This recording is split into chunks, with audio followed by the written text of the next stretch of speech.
이거 마약 아니고요. 이거 그냥 다이어트 약이에요. 나의 범죄 경력에 남아서 전과자가 된다는 것을 의미하는 겁니다. 어느 순간 내가 경찰서 조사실에 앉아 있을 수도 있게 되는 겁니다.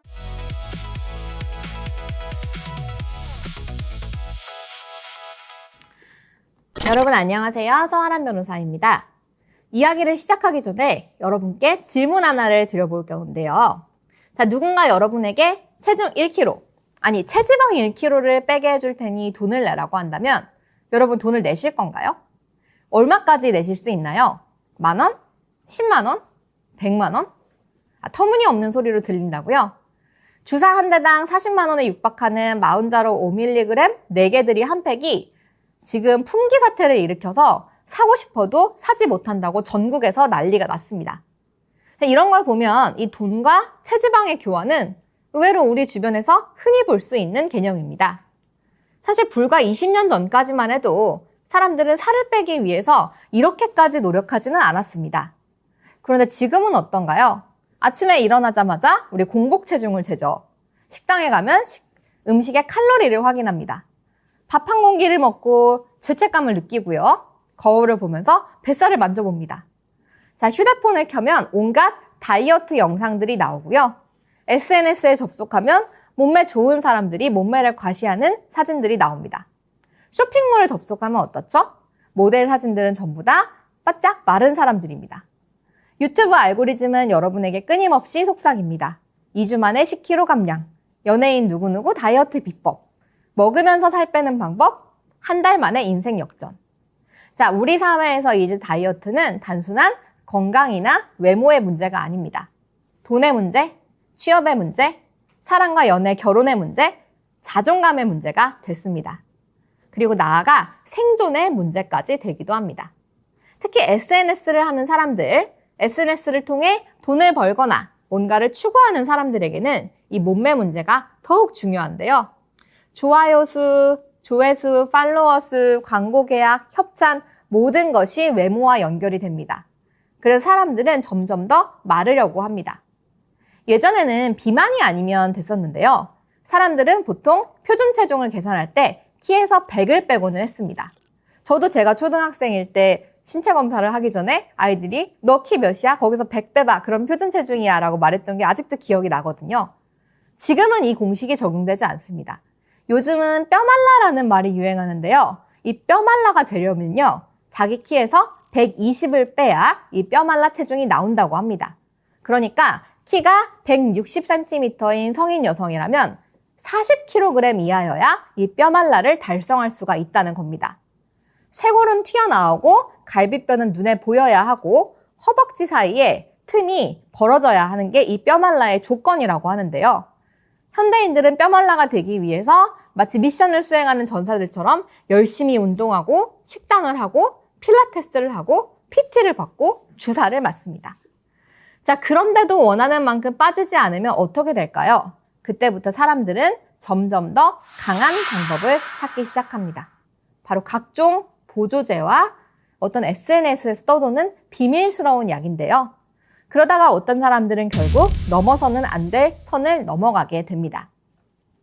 오늘 이야기의 주인공도 그러한 상황이었습니다. 자, B씨는 20대 후반의 무직 여성이었습니다. 정확히 말하면 무직이라기보다는 인플루언서 지망생이었는데요. B씨의 인스타그램 팔로워는 약 8,000명. 자, 보통 인플루언서 타이틀을 붙이려면 팔로워가 최소 1만 명은 되어야 한다고 합니다. 자, 조금만 더 채우면 되는 상황이죠.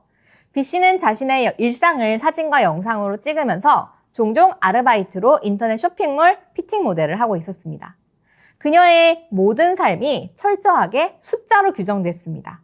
몸무게, 허리둘레, 조회수, 좋아요 수, 팔로워 수, 그 숫자들이 곧 돈이 되었습니다. B씨는 원래도 마른 편이었습니다. 키가 172cm, 몸무게는 57kg이었는데요. 충분히 날씬한 마른 몸매지만 B씨는 마법의 사자를 보고 싶어 했습니다. 닭가슴살을 먹고 샐러드를 먹고 공복 유산소를 하고 헬스를 하고 간헐적 단식을 하고 유행하는 다이어트는 전부 해봤는데요. 키가 있다 보니 몸무게가 50kg 아래로 쉽게 내려가지 않았습니다. 그러던 어느 날 친구와 술을 마시며 이 다이어트 고충을 털어놓던 B씨는 친구로부터 나비약에 대한 이야기를 듣게 됐습니다. 다이어트 하는 사람들은 다 아는 약이고 연예인들도 많이 먹는다. 어떻게 아직도 모르냐라고 하면서 친구는 오히려 놀라워했습니다. 자, 이 나비약은 어떤 약일까요? 먹으면 하루 종일 배가 안 고프다고 합니다. 아니, 아예 먹을 거 생각이 안 난다고 합니다. 그리고 보통 다이어트를 하면은 우울하거나 기력이 떨어지는데 이 나비약을 먹으면 오히려 기분이 나아지고 활기가 넘친다는 겁니다. 자, 그런 마법 같은 이야기에 B씨는 혹했습니다. 바로 다음날 동네 가정의학과로 달려가서 비만약을 처방받고 싶다고 했습니다. 의사는 인바디 검사를 해보고는 전혀 비만약을 먹을 필요가 없다. 오히려 지금 상태에서는 영양에 더 신경을 써야 한다라고 조언했습니다. B씨는 그래도 약을 처방해달라고 고집을 부리면서 폭식증이 있다는 거짓말까지 했는데요. 실망스럽게도 그렇게 해서 받아낸 약은 친구가 말한 나비 모양의 약이 아니고 그냥 체중 조절 보조제였습니다. B씨는 실망했습니다. 자신이 원한 건 그런 약이 아니었거든요. 그러다가 이런 생각을 하게 됩니다. 잠깐, 의사가 처방을 안 해주면 그냥 돈 주고 사면 되는 거 아니야? B씨는 이전에도 땡땡오브 같은 해외 직구 사이트에서 다이어트 보조제나 영양제를 구입해본 경험이 여러 번 있었습니다. 또 그렇게 먹다가 남은 약 아니면 개봉하지 않은 약을 중고마켓에서 팔아본 적도 있었습니다. 그래서 B씨는 열심히 인터넷을 뒤졌습니다. 익명 게시판에 나비약을 구한다는 글도 남겨뒀고요. 그러다가 SNS로 DM을 받게 됩니다. 디에타민 찾으시죠? 몇 정 필요하세요? 알고 보니 이 나비약의 원래 이름이 디에타민이었습니다. 자, 판매자의 요청에 따라서 B씨는 텔레그램을 설치했고요. 거래에 필요한 대화는 텔레그램에서 진행을 했습니다. 나비약 10정에 8만 원, 20정을 사면 15만 원으로 할인. 대충 이런 조건이었는데요. B씨는 별로 고민도 하지 않았습니다. 자, 우리가 PT 한 번 받는데 얼마죠? 5만 원에서 7만 원 하거든요. 그러면 20일치 약을 15만 원에 사면 너무 이득이라고 계산을 한 거죠. 자, 그래서 판매자가 알려준 계좌로 돈을 보내고 약이 배송되기만을 기다렸습니다. 그리고 이틀 뒤 택배 상자가 도착했는데요. 정말로 나비 같기도 하고 리본같이 생기기도 한 작은 알약 10개가 들어있었습니다. B씨는 그 순간에도 자신이 범죄나 위법행위를 저질렀다고는 전혀 생각하지 않았습니다. 왜? 그냥 평범한 중고거래와 너무 똑같았기 때문이죠. 다이어트용 효소나 선식이나 프로틴 쉐이크 거래하는 것과 뭐가 다르겠어? 그렇게 생각을 했던 겁니다. 그런데 몇 달 뒤 B씨는 생전 처음으로 경찰관의 전화를 받게 됩니다. 우습게도 B씨는 처음에는 경찰관의 전화를 보이스피싱인 줄 알고 끊어버렸다고 합니다. 하지만 전화는 계속 걸려왔고 무려 마약류 관리법 위반이라는 어마어마한 혐의로 조사를 받게 되었다는 걸 알게 됐습니다. B씨는 경찰관이 뭔가 잘못 알았을 거라고 생각하고 큰 소리로 외쳤습니다. 이거 마약 아니고요. 이거 그냥 다이어트 약이에요. 그러나 B씨는 모르고 있었습니다. 디에타민은 단순한 다이어트 약이 아니라 향정신성 의약품으로 분류되는 아주 특수한 약품이라는 겁니다. 이 구매 채팅과 송금 내역이 고스란히 남아있었기 때문에 발뺌을 할 수도 없었고요. 결국 B씨는 벌금형 처벌을 받게 됐습니다. 여러분, 우리가 형사사건에서 벌금을 낸다는 건요, 단순히 내 지갑에서 돈만 나가는 게 아닙니다. 내가 벌금형으로 처벌받았다는 기록이 나의 범죄 경력에 남아서 흔히 말하는 전과자가 된다는 것을 의미하는 겁니다.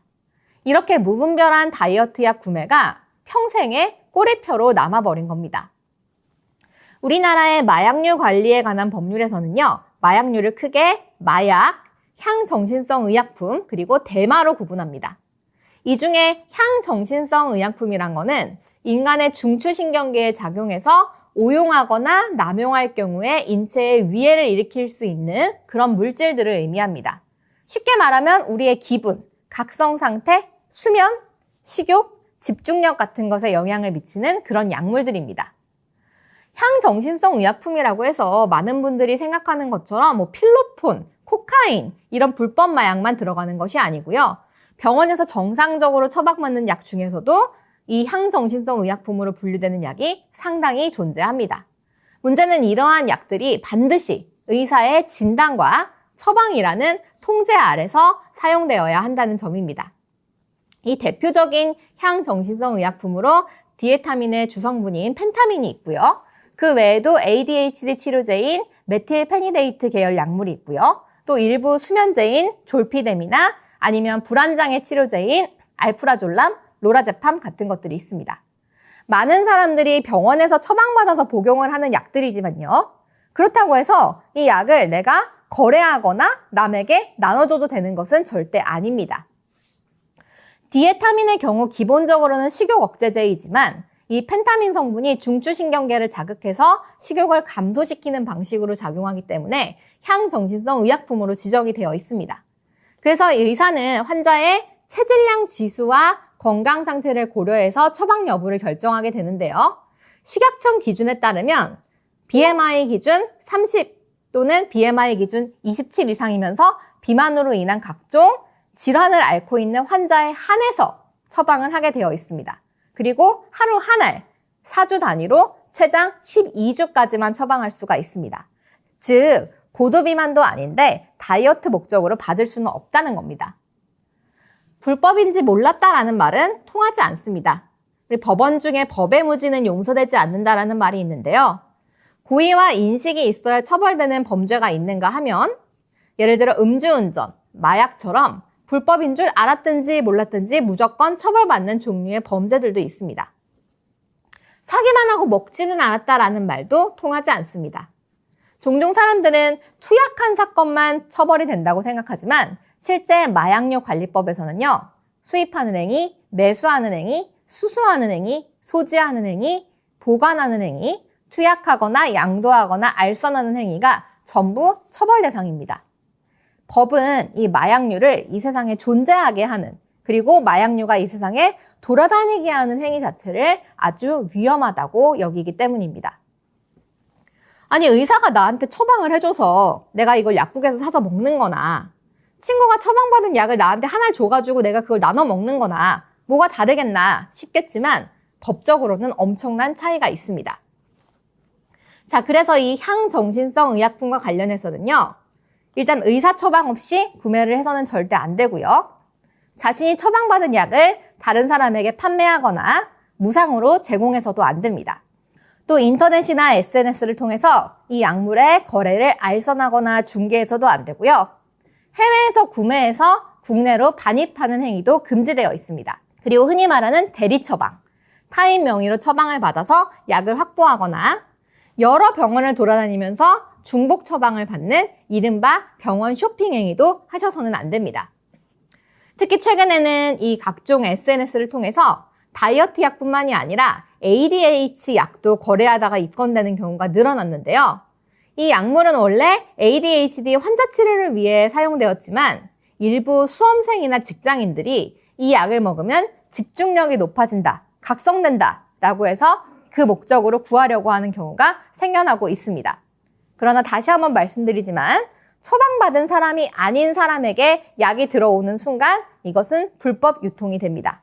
한 가지 더 알려드리면 우리가 일본 여행 갈 때 흔히 사오는 일부 진통제나 감기약도 매우 주의하셔야 합니다.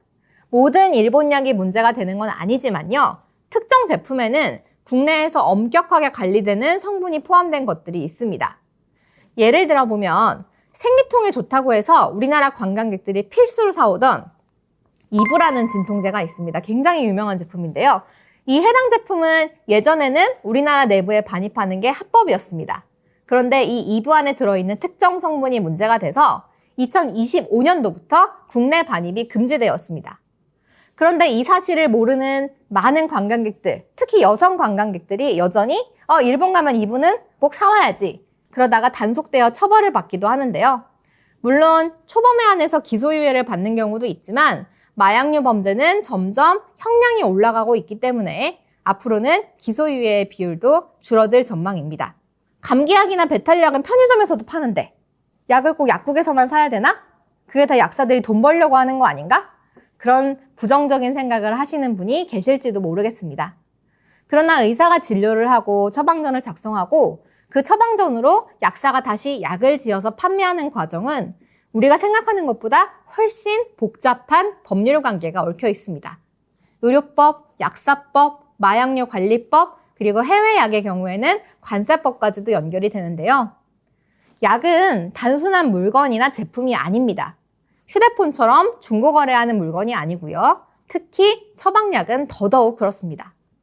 약이 남았다고, 아깝다고 친구에게 주거나 인터넷에서 팔거나 또는 조금 더 싸게 사겠다고 인터넷에서 구입하시는 순간 큰 문제가 발생할 수 있습니다. 어느 순간 내가 경찰서 조사실에 앉아 있을 수도 있게 되는 겁니다.